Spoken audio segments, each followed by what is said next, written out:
Welcome everyone back to the Crimson 15 Podcast. I'm your host, Crimson. And 15 PCA. Be sure to follow us over on Twitter at C15 Podcast. Join the discussion in Discord, link in the description below. And if you like the videos and the reviews, make sure to like, subscribe, share, and hit the bell for notifications. So we're up to, was it episode 6? I thought it was episode 8. Is it episode 8 of Discovery? And it's episode 6. Okay. It's not... Is it a bad episode?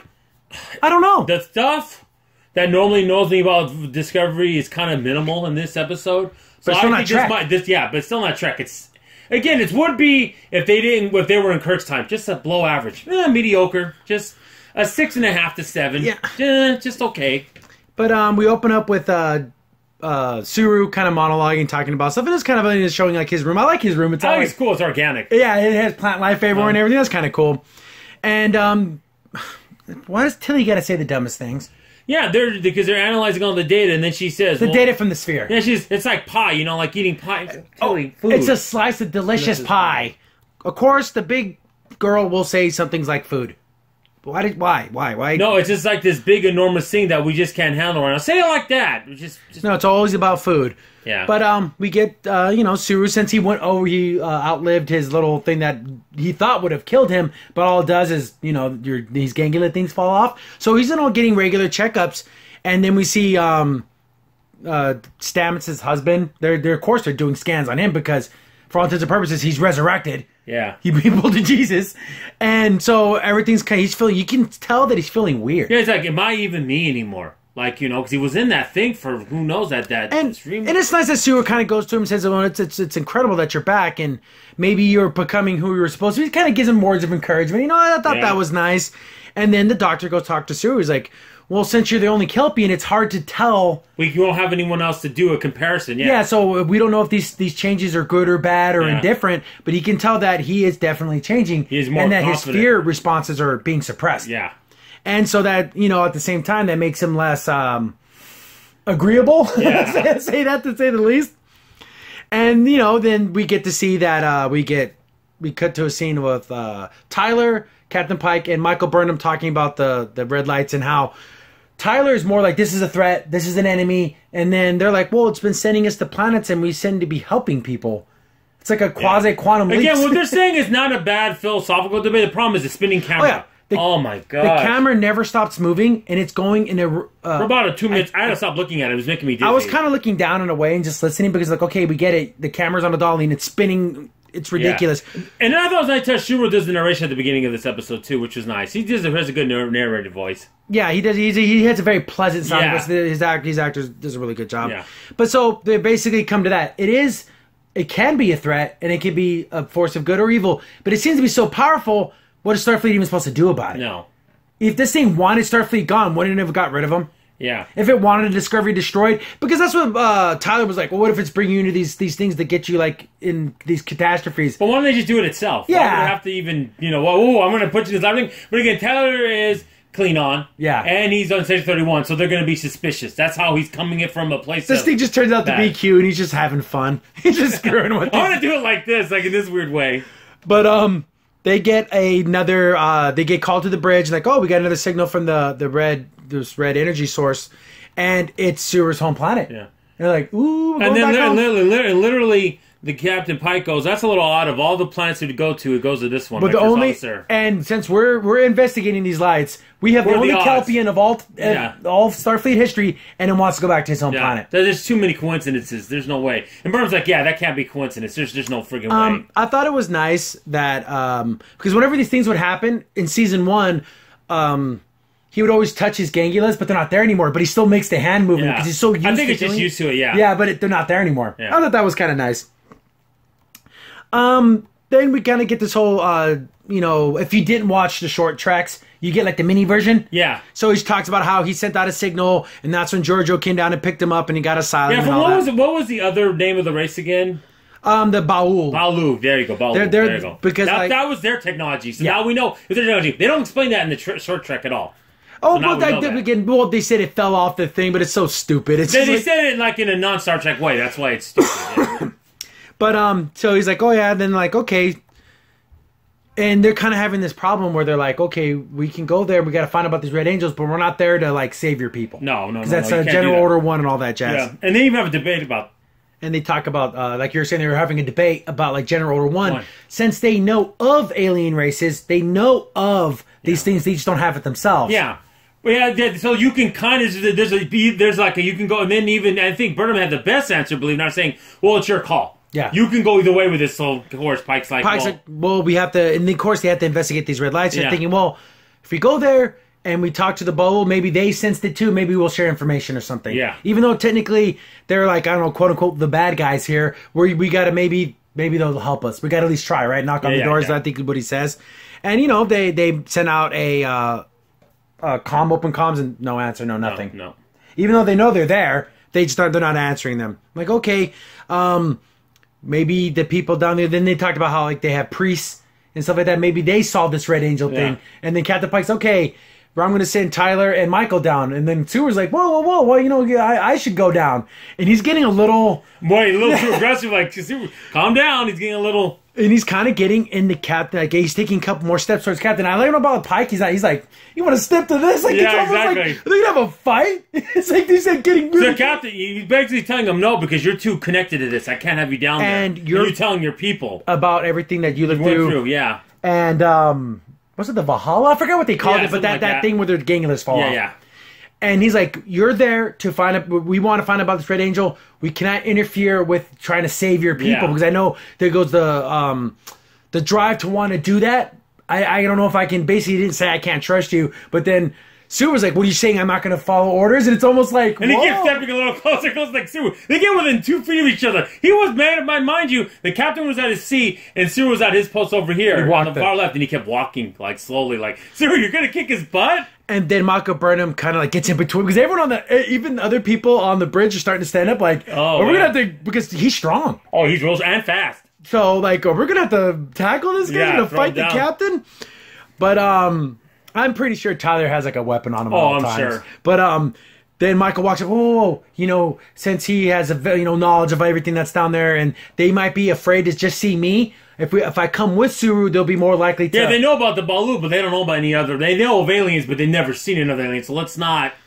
scare them, basically. So Michael Burnham saves the day, and this whole little confrontation, and just because Michael said so, it must be good. So they agree. I mean, I wouldn't mind it if it was coming from anyone else, but it's Michael Burnham, so it's like, okay. Then we get the B plot, which is just this one scene, it's a big waste of time. Yeah, and it's with Stamets. I forget his husband's name. I forget too. I don't know what his name is, but they're like doing scan stuff. I'm like, well, everything about you seems like you. But all your cells and everything are brand new, so technically he's only like 3 days old. Yeah. So his whole body... Well, remember everything, but you just has to look like, am I even really me at this point? Yeah, he's out of sorts. And of course, Stamets is all smiles, I got my husband back. Yeah. Of course, I guess anyone would be so happy to have their significant other back in their lives. Yeah, but you never went through what he went through. And then he even talks about the scar he had is gone. It's gone because all his cells are brand new. Yeah. So any type of problems you would have had, they're not going to be there. And then they do kind of you don't know what happened, and Stamets looks at the camera now. But he's like, they explain it, but at least it kind of goes away because that's not important. It kind of fades in the background because he's like looking and he's kind of fading in and out because he doesn't belong here. Yeah. They broke the natural order of life and death, and I think that's wrong. It is. They shouldn't. And maybe they're showing the consequences of that. Maybe he doesn't feel like himself anymore. And that's what's so weird about his story. I guess he was up on the mountain climbing somewhere, and I think it was South America, and he fell. And there was a doctor, a kilometer, that saved him. But here's the thing: when did that doctor have a tricorder to, hey, beam us out of here? I mean, wouldn't that been just like for himself? But he said he was 15. Maybe they're just in some place they didn't. Maybe, but like, maybe I guess, but it's funny because Stamets tells the story, and it's almost like. He's out of he's not even listening. No. And then the other doctor's like, well, if you want to resume duties, you can. I clear you medically. Yeah. But if you want to rest... Yeah, I wouldn't mind you staying a couple more days, but if you look like you're ready to go if you want to. And he gives that smile you do when you're like not really wanting to smile. You're like, okay. Because physically I feel fine, but like mentally, and I guess like all his nervous system is still brand new, so I guess maybe that's what's causing it. But I'm thinking it's the universe knowing he doesn't belong. No. So he doesn't feel like he fits in this... No. There's something wrong. He's really got an identity crisis in that way, I think. But that's the end of that storyline. Which I'm glad that it doesn't come up again. Everything from here on out, all about Suru. And the thing that's interesting a little bit before that, when Burnham went get into the planet, she did get praised, but at least it made more sense. Because Pike says, well, your expertise in the background in biology, you would be perfect for this mission. Okay, at least it was a praise, but it made more sense. It made me feel a little better. It wasn't just, because Burnham, you know? Then we get this really, really long... Again, I say the complaint about this episode is this could have been a 30-minute episode. Yeah, the exposition. There's a lot of exposition. There's a lot of, like, talking and feeling and slow movements. And because they get down to the planets, Michael Burnham and Saru, it looks good. Yeah. I like this planet. I think it looks really cool. And they're, like, in their best LARPing gear. Like, they're wearing cloaks and everything. It's a cross between LARPing and, like, a robe, you know? Yeah. It's really weird looking. And they're walking along the shoreline, and he's explaining his people and how... They've only know the balance and everything. Everything we learned in that short trek. But if you didn't see it, this gives you all that. So it's really old information for anyone who saw that. But he's like, and I thought I would feel different coming back home, and I feel more, not like anger, but just like I want my people to be free. But that's not why we're here. No. They see one of those pylons, one of those obelisk things. It looks a lot better in this episode, and it lights up. So like it must have sensed their return or their beaming down. Yeah. They must have sensed it. They're walking around. They get to because everyone's not there. So I guess like during certain times of the day, they're doing other activities, which is convenient as all hell, right? Yeah, and then too, as I remember doing this. Yeah, I was doing this, 15 some years ago. But again, like you said, instead of it being nostalgic, it felt almost like bad. Like it had a bad feeling about it. Exactly. But they go, okay, we need to find their priest. And then we could talk to him about this Red Angel thing. They go to this forest area where they're like collecting herbs and flowers. And he's like, oh, can the priest spare us some time? And it turns around, oh, it's his sister, which is nice. Yeah. I wanted him to reunite with his family. And he gets to do that here. And then he's like, and they're like, whoa, brother, that night you disappeared and we thought you died and you went down and you did something wrong and the Mole punished you for what you did. They took you away and I saw the white light and then like I became a priest so I can find answers. She took the spiritual path. Yeah. And then he's like, no, and he explains how he joined a Starfleet and everything. And of course, all this is crazy to her. Then like, oh, here's this woman that I work with, and they've never seen another alien race. No. At least not sentient. They've seen animals and stuff. But then they're almost like, hey, what the hell? Because it looks so radical. Yeah, she even took a step back. Like, I don't blame her. She's like, what the hell is that? I don't... But he explains how she's like, how can you understand me? And then the universal translator through the communicator. And... they're talking. She sees her hands, and they, can see how they have, different 5 digits, fingers and a thumb, and how we're kind of similar. Yeah. And she goes, the communication can translate thousands of species. There's thousands? No, there's hundreds of thousands of species out there. And she's just like mind blown. It's like she can't believe it. But I'm glad that her brother's there, so it makes her feel more. Yeah, I think that's why it was a good call for him to go on the planet. And then she's like, "Well, do you guys like tea? Do humans drink tea?" Then they go to their little hut. That's the same place I remember in the short trek. That's like their house. Yeah. Very, very primitive. Oh, yeah. We're talking very, above cavemen. They're Bronze Age. They're really primitive. But then she kind of gets in on her brother, like, why did you leave? Yeah. You caused chaos. You broke the balance. It caused so many problems in the village when you left. And, the father, he died shortly after you left. And it just... she took the mantle of the robe, yeah. And there was there's a little bit of animosity. She's like, I'm glad to see you. But at the same time, I kind of hoped I never got to see you again. Because I know it would only cause problems. Yeah, it could cause problems. And then Sue was trying to... You could tell he wants to tell her everything. Yeah. But that's not your place to tell them everything. No. Then they go, okay, why they came there. They're talking about the Red Angel and everything. She shows her a picture of it. Then she says she recognized that red light was in the sky. Yeah. And then she gets mad at her brother. That's why you're here. You didn't come back for me. For me. And then she got pissed off. Which is true. Well, but he also promised Starfleet he would never go back. Yeah. So... And exactly. One thing it's a minor point you notice is how their feet, how they have the shoes don't have heels on the end. Because they have kind of horse feet. Hooves. It's cool. They got cool looking feet. Yeah. But then the room starts to shake, and then it's the bowl or basically they know, hey, he shouldn't be on. Something's going on here. And they're like, she's like, you got to get out of here. You got to leave. Mm-hmm. Then they get back up on the Enterprise, and they get a hail from the bowl. And it's really funny. This is ridiculous. It's really funny because Captain Pike, before they accept the hail, he looks over at Saru in not so many words, like, just don't talk. Yeah. I'm going to handle this. You shut up. Then this is, like you said, this is scary movie time. Yeah, Halloween time. Then whenever it goes, it's just a audio. Yeah. And the audio comes through, and of course you see the waveform. Sounds like a monster. On the screen, sounds like a monster. And it's affecting all the other screens, making the screens turn dark. And then the lights turn dark. Why would they turn dark? Like, they're affecting our systems. Something's happening in the override, and that's what makes them. Yeah, the audio signal has so much information in it. Yeah, it's causing a disturbance. No, it's literally like Scary Movie. The lights are flickering and everything. I'm surprised we didn't see a ghost come out. Oh! Okay, guys, we get it. The ambience, it's too much. It's stupid. It's a little bit, and of course, it's like saying, you have something of ours. And she's like, what are you talking about? What do we take from you? You have a Kelpian, and they belong to us. And they go to the explanation, he's a member of my crew. He is my commanding officer, and all. He's part of the command, and he's here. He's not your property. And then it's like talking more crap that you don't understand what you're doing, what you have on your ship. And of course, Suru can't hold back. He even breaks his console. He's so angry. Yeah.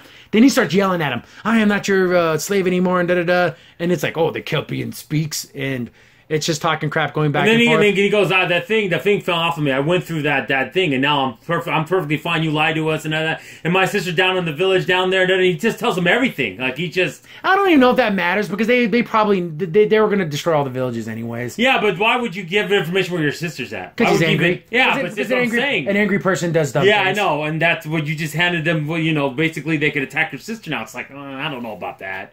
I would have said nothing. Yeah, there. But he shouldn't have talked at all. No, but of course, it's his anger, and they're like, basically surrender him to us, or we're going to attack you. And they're like, you see their ships, yeah, and they're kind of like, they're tall. Yeah, they're not like long. They're almost like, if you ever seen Tholian ships in the Star Trek, that they look like they're kind of like rectangular a little bit. They're weird kind of tops, like that's what it looks like. They're kind of cool. They open different. Up, and I guess they're charging up all their weapons. I bet they're going to attack. It would be cool. I want to see how these things attack. There's 10 of them. Yeah. So, but we don't know their level of technology. Could the Discovery take on 10 of these ships at one time? We don't know. We have no idea.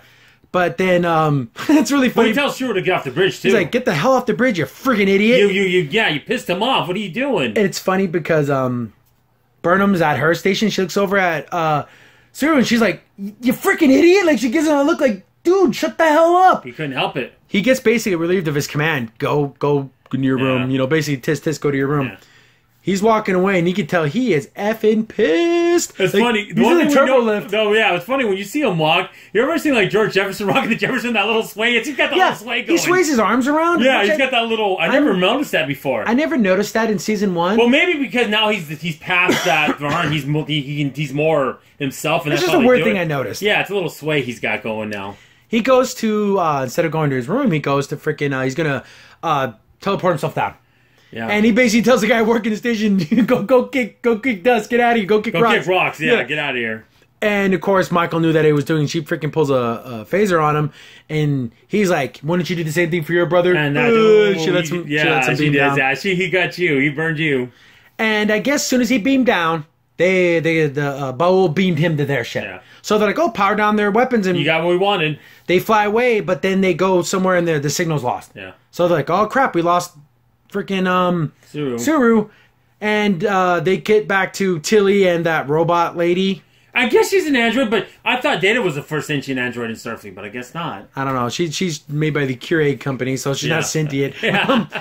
They're going over like there must be something in this information because this sphere had like whatever. What is it? Tens of thousands, hundreds of thousands of years of knowledge. It must have had information on this planet. Yeah. So they're digging through all the information and everything, and they start finding some of it. Yeah, well, that machine person found stuff on it. And they keep the scary going. I'm gonna hold back on this picture. It starts on this scene, and then now, and this thing's popped out in front of me. It actually scared me. Because her face is like on. No, literally, they're talking like you ever seen like those covers for like sci-fi, video games? Is that like, half face? Like, oh jeez, it'll be up on screen. Yeah, this. And it happens in a second. Like, whoa, wow, that kind of shook me up a little bit. Yeah, it actually scared me.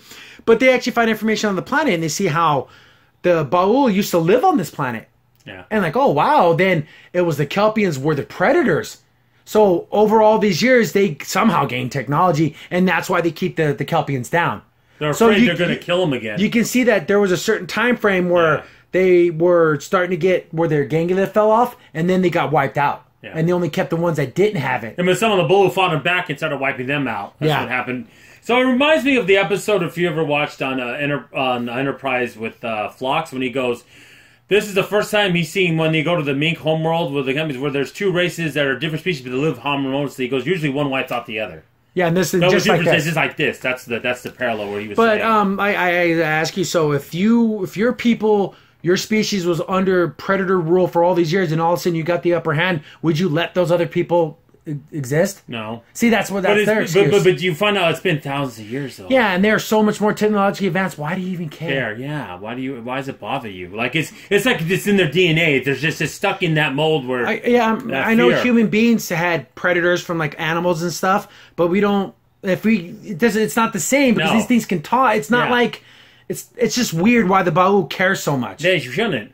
Shouldn't they have already moved on to other planets? Yeah, exactly. Whatever. It's weird. We get Siru's on the Baul ship, and it just has like these blue lights. It looks kind of cool. It didn't look bad. And I thought that was liquid in the middle, so I guess it is. It just looks like really shiny black marble.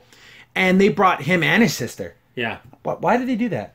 To piss him off? Of course. To tick him off. Yeah, but it's weird because we never really know why they brought her. Maybe I'm thinking he told them the truth. So she knows. So she knows, so they were worried about that.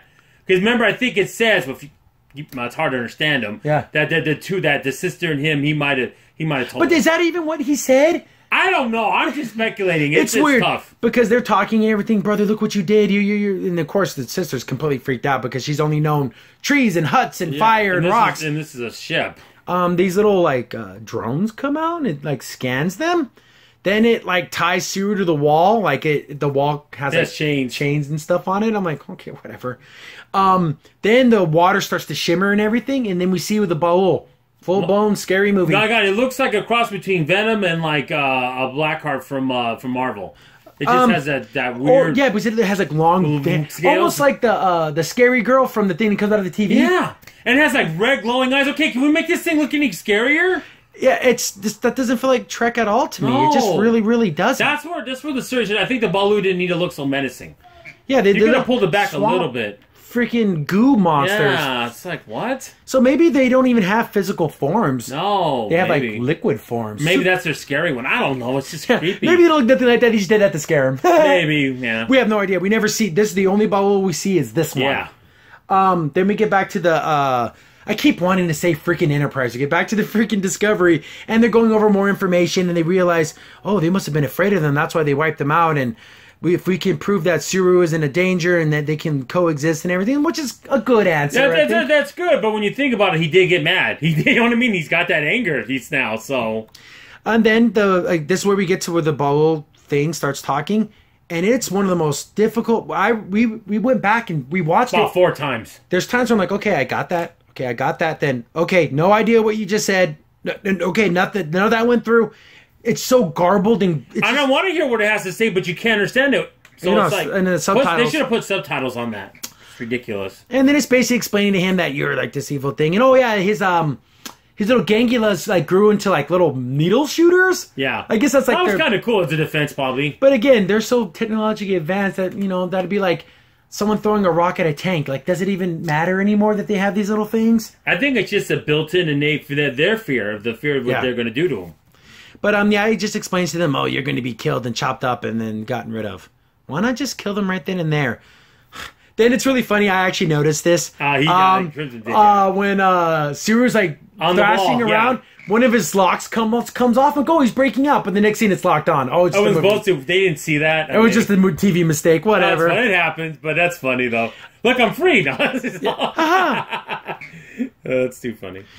But then those things come in, those little drones come back in there, and it open up and had like a drill. Oh, he's gonna rip his face off? Oh, jeez. It'd be like me putting a grinder into your face. I know. Oh, gosh. He breaks out, just grabs it and crushes it because they are physically strong. Yeah. Then like Siru is like down on one knee, like Superman Siru, like he's all in this he just needs a heroic pose. He just needs a cape now. Yeah, it would have looked perfect. Yeah. He saves his sister and everything, and then they rip apart these machines, and Siru like starts building, tinkering with it. We get back to the Discovery and we get a signal from the Baul. Then I'm like, oh, it's him.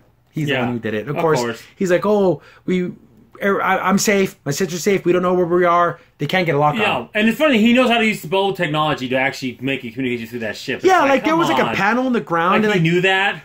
How would he know that? It's so ridiculous. Yeah. Would have been better if you would have just, because he's using like his own. Well, like I made a primitive scanner and I can scan where I can get a communication thing. Give us a little more tech talk. Again, now we're missing the TikTok again that we need in this show. Then they get to the most ridiculous thing. It's not. I just don't agree with their solution. They're like, oh, we'll force evolution on his species to make them all go through that thing where the ganglions fall off. And then, they'll see that they're okay when they don't have it. General Order 1 was punted a little to the left. Now it's not even in the stadium anymore. Now to you're breaking force the violation. evolution onto a species? Yeah, Are you kidding me? That's definitely against the thing.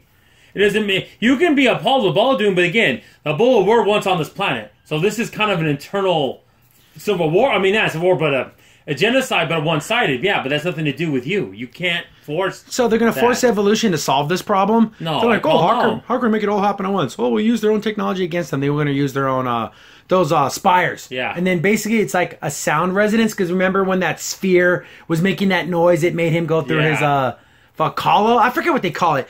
But so it's a sound that does it.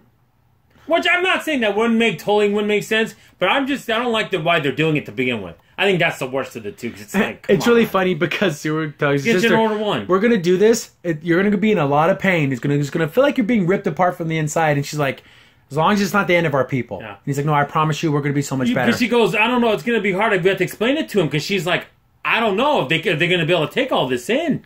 So they start this procedure where the sound starts going on. Everyone starts freaking out. He's holding his sister because I can only imagine how much this freaking hurts. And then no one else in the planet knows what's going on. Yeah. So they're going through all this, terrified that they're going through this. Probably in their mind, we're going to die. It starts thinking, it starts happening. But then the Baul, I guess they had like a base under that lake. And they said it was 50 kilometers across. So it's huge. Yeah. Starts rising up out of the water. And like, oh, that's probably where Suru and his sister are. And it starts to power up the pylons. It's going to just rather than let these people evolve, they're going to kill them all. Oh, instead of doing it you get some life, you're going to get no life now. And before that, Pike was like, okay, let's just try to use our phasers to try to find where they're at to weaken the shield so we can get them out. Then they start doing that. Well, forget that. We got to stop these things from killing everyone. Here's the thing: if they didn't like these people, why wouldn't they just wipe them out in the first place? Is it to make them suffer? Why even keep them out? Because before, in the beginning, I thought they were a food source. But no, it just seems like they're just being put there to be punished. I'm almost thinking it's a punishment, but also thinking, we'll say, we'll make ourselves feel better, saying we're better than them. We let them live a little bit. Yeah. But that's all I can think of. But we never learned anything. No, because they didn't say anything. And the thing is, it's funny, too. They're willing to do this. Now, remember, this for a little bit later in this when we talk about this. Willing to go against the war of the Federation. Pike says, you do this, you make an enemy of the Federation. They didn't care. So that tells you how much they want him dead. So remember that when we talk about that point later in the podcast. So all these things start powering up, and of course, like you said, they're going to, forget that, target the pylons, as many as we can. Yeah, but there's 4,000 of them. Yeah, but we'll try to get as many, save the one where Sewer's at. But basically start there the spread. He doesn't say that, but that's what he should have said. Yeah. But they're like, okay, like you said, you do this. You have made an enemy of Starfleet. Yeah. And we're going to bring everything against you. And they're like, they don't even give a response. Yeah, they don't give nothing. They're still doing their power-up thing. And then all of a sudden, the Red Angel comes through. You see like a little baby Red Angel. It like activates and blows up. It doesn't blow them up. It just shuts them all down. Yeah. They go, who has that kind of power to do that? That's not from us, sir. They haven't fired one proton torpedo yet. Nothing. So, and Sewer gets a full look at this thing. And it just looks like a man in a power suit. Yeah. It kind of reminds me a lot of like the Protheans from Halo. But how they had like the orange, like the wings and but that's not Star Trek. Yeah, what are they? The Forerunners? I know. It's just like it's very similar. But they shut them down and they're like, oh wow. Here's the thing: did the Red Angel? I know it shut down the spires. Did it shut down all their ships too? Yeah, because they have ships in outer space. Why wouldn't they start bombarding the villages? Unless they're really on other planets, maybe. Or maybe they just spent all the resources making that big base. But there were ships. Remember the 10 ships that were going to attack the Discovery? Where are those 10 ships? Unless the Red Angel... unless the ships... came down, locked together to make the beam. It doesn't explain. I know, we're just trying to see again. No tech talk here. We don't know. But they save the Kelpium homeworld, and everyone starts walking out. Priest, what's going on? What happened? And then like, we're becoming something more. The true balance begins now. And it's like, oh, that's nice. Their people are going to start moving forward. Yeah, remember what we said when I just said about 5 minutes ago? What would stop the Kelpians from going out of their ships and killing these people? Oh, the Baul? Baul, killing the Kelpians. Yeah, why would they not stop? If they're willing to go to war with the Federation, wouldn't they just keep going? Why would they stop? Unless their angel killed them all. Well, maybe without power they can't form physical form. Remember, because it like became that goopy thing. Yeah, but that's not right either. You're Trading one genocide for another? That's not right. They never explain what the hell, why the bowl. Wouldn't it have been nice if they'd have been, the bowl has sent an official, thing saying, okay, we're willing to work with the Federation, we're sending an envoy. Just something, give me that. We get nothing. That's what makes the episode Trek, go down. that's where you lose Trek. Yeah. That's fine for other sci-fi shows. That's not this. this. That's not Trek. Trek needs to have that peaceful solution. Yep. Then we get Captain Pike's talking to Tyler saying, here's Saru's report. Since his eyes are more focused than ours, he was able to see this red angel, and he explains it looks like a humanoid form with advanced technology wearing some type of suit. Yeah, so advanced we can't even begin to understand it. And he's like, and then Tyler's like, it could be a time traveler, it could be an interdimensional being imposing its will upon us. Then Pike's like, then why is it having to save people? Does it make sense? Like, if it wanted to kill us, why didn't it just kill us? And of course, Tyler's completely against this thing. But then, at the same time, what are we supposed to do? Yeah. Shoot it? It's not going to be able to hurt it. But the thing is, the only way I give no excuse for Tyler, because he's Bar 631 and he is clean. Yeah, so he's coming from that suspicious place. Because it's so mysterious, he doesn't like it. Then we get a final goodbye between Saru and his sister. Yeah, she's on the ship. And she's like, looking out of space, she's all excited. Then he's like, there's so much in this universe I want to show you. Basically, you can just stay with me. She's like, no, I have to go back to our people. And there's a long journey for our people. So I had to be there to help guide them. Yeah. And I know you found your destiny. You didn't run away in fear. You ran away with hope. And you brought the hope back. Yeah. Like, that made me feel nice. I like that. That's the thing. I'm glad the fact is people got a resolution. I don't necessarily agree how they got to that point. But they did. And then they get, she's on the transporter, and she's like, you can come back anytime you want. Like, you're always welcome on the planet. Of course he is. And then they have their little goodbye, and, it's a bittersweet. And then the ship leaves, and then the Kepler's got wiped out by the balloon. I know, because they didn't explain anything there. Why would they just stop attacking? No. So dumb. But then, I guess this was the whole episode, was to show Michael Burnham that this is what you do for a sibling. Suru went way over to save his sister and to save his people, and then he's like, given the chance, I know you do the same for your brother. Yeah. And at the end, it's like, you know what, I need to go back home like you did. I need to go back to Vulcan, and that's the end of the episode. Yeah. Overall, it's the best one. It's pretty good, but there's a lot of stupid stuff that isn't Trek that happens. Super scary time was unnecessary. That was dumb. The camera work, again, the stupid cinematic. My man, that what they were saying was interesting, but I couldn't watch it because the spinning was making me dizzy. I can't look at stuff like that. Is the camera ever still? No, I don't think it's ever still. And there are times it's bouncing too. Yeah, I don't think it's ever still. I think it's always moving just a little bit. Yeah, we don't need these action shots anymore. Just do normal shade shots. You don't need that. I like Saru. Oh yeah, I'm glad he kind of saved his people and everything. But, let's get back to Spock. I know that there's a preview for the next episode and actually show Spock, so thank God we're back getting to freaking Spock. But, overall... I don't hardly do this, but I'll say some good points about this episode. The B-plot was small, and it wasn't the whole thing, which I'm glad. It was all about Saru and his planet. Which is good. And Tilly was at a very minimal in this episode. Except for the slice of pie thing. That was ridiculous. Overall, it's my favorite one of all of them. I say 6.8. It would have been a 7.5 if they would have had a better... Resolution at the end, and I don't like how they force evolution on the people. Those are the 2 points that bring it down to me. Yeah, that's not Federation's... No, that's not their place. Where we get to play God with these people. Why don't they want to just say, well, we'll give them a choice. The ones that want to, we can. The ones that don't want it. But I guess they're under that time crunch. They're like, let's do this. Yeah, I know. But, that's going to wrap up this episode. I really can't think of anything else to say. Do you have anything else? I want to say also, Burnham was, again, like I said, the praising Burnham wasn't bad except for that one, but it made sense. And I like one little point when they go, the tea they have on the planet. I haven't had it in so long. You get some tea. Yeah, I missed my home world and everything. Overall, again, I always like things dealing with Saru. I like his character. Yeah. I like his design. But it looks like we're moving forward with Spock from now on. Hopefully that's the rest of the series moving forward. Don't need any, But since now we know the Angel is a person officially now. Is it really time travel? Yeah, it could be. Maybe that suits a time traveling suit. But here's the thing: it's about that though. There are temporal police in the future. So of Star Trek, they're just letting him do this. But I don't think it's a time traveler. I think it might be a multi-dimensional being, but I don't think it's a time traveler. Maybe it's from a dimension that's more advanced. Yeah. But we'll see. But again, that's not Star. But why does it care? Yeah. Why save this if there's infinite possibilities in different universes? Why does it care about this one? Unless it's Angel Spock. It's Spock. Oh, jeez. Wouldn't that be funny? That would be funny. But, that's going to wrap up this episode. discussion. And also, guys, follow our Discord. It'll be on them. And yeah, there's a link in the description below. And keep the discussion going in the comments. We read them all. I don't respond to all of them, but I do read them all. And this just a little bit better. A little bit better, but still some dumb stuff. Yeah, still some dumb stuff. But that's gonna wrap up this episode. Thanks for watching. I've been your host, Crimson Sin. And 15 PCA. Thanks for watching. See you later. Bye. Crimson Sin here. Thanks for watching, and be sure to like, sub, and share. Also, for the most up-to-date information about the podcast, follow us on Twitter at C15 Podcast.